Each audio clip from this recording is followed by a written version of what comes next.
and my support for an Indigenous voice to Parliament. An Indigenous voice to Parliament will enable Aboriginal and Torres Strait people to provide advice to Parliament on policies and projects that impact them. Last weekend I spent with Professor Ian Anderson, an Indigenous man from Tasmania, and I've forgotten whereabouts exactly. But he said to me that what we are witnessing in Alice Springs right now is a direct result of government making decisions without consultation with the local leaders in the community. So it's a disgrace, and in my view, we need to fix it right now. But I also wish to acknowledge, of course, that sovereignty has never been ceded, and it always was and always will be Indigenous Aboriginal land. This is a bit strange with the ring, but anyway. So why are you all here? Since the last... you're all here because I invited you to come, because I've been reflecting a lot since the last federal election about how we can get the best political representation. I did a bit of Wikipedia research, and since 1945, the Liberals have represented Flinders for 75 years, and the Labor Party has represented us for 3 years.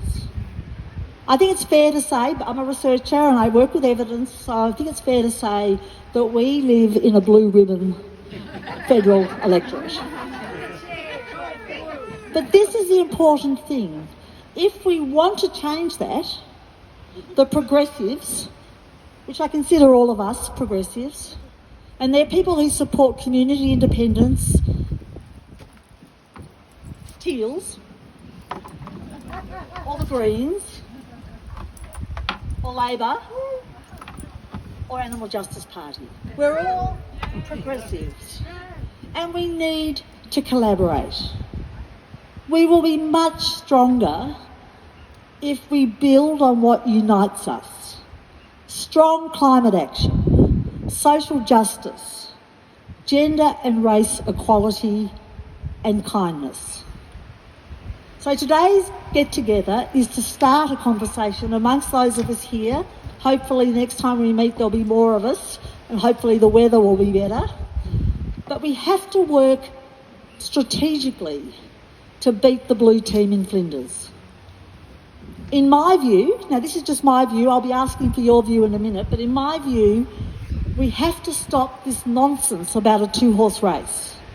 Instead, we have to start thinking about teamwork.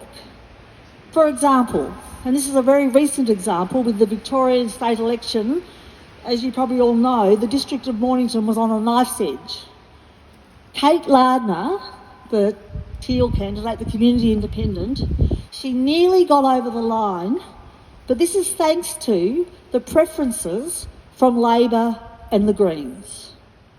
Now, Kate wanted to be here today, but she got a phone call yesterday from the hospital and they were very short-staffed. COVID is real, it's spreading, so that's why I'm glad we're outside. So she had to go to hospital. I also have apologies from Despy O'Connor and from Pamela Ingelander, who unfortunately, Pamela had a family thing she had to do, a bit of an emergency.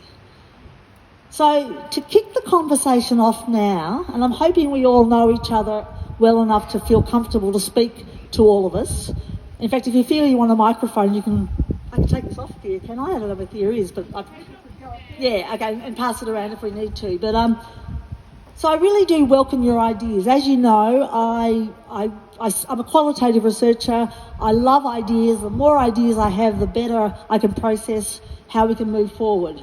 But this is the question I want you to think about, and you've got a short time to think about it, but I want an answer.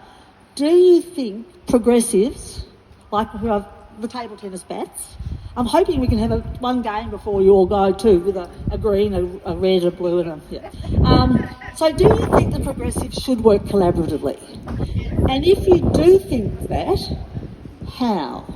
How are we going to work collaboratively? How are we going to put our egos at the gate and forget our egos and get on with what matters, and that is getting a good representation in Flinders. I mean, I don't even, you talk Zoe McKenzie, who? So we really need to start thinking about what the main game here, and in my view the main game is climate action, and we really need to get better representation in Flinders. And we've got 2.5 years to mobilise, work together and change history. Okay, so who's got some ideas about how we can do this? I think hands up. Who thinks it's a good idea first? Who thinks it's a stupid idea? Oh no, it's not a good idea, not stupid, but it's not a good... Okay, we're all pretty much agreed that we're going to hopefully try to work together. Okay, how are we going to do this? Who's got some ideas?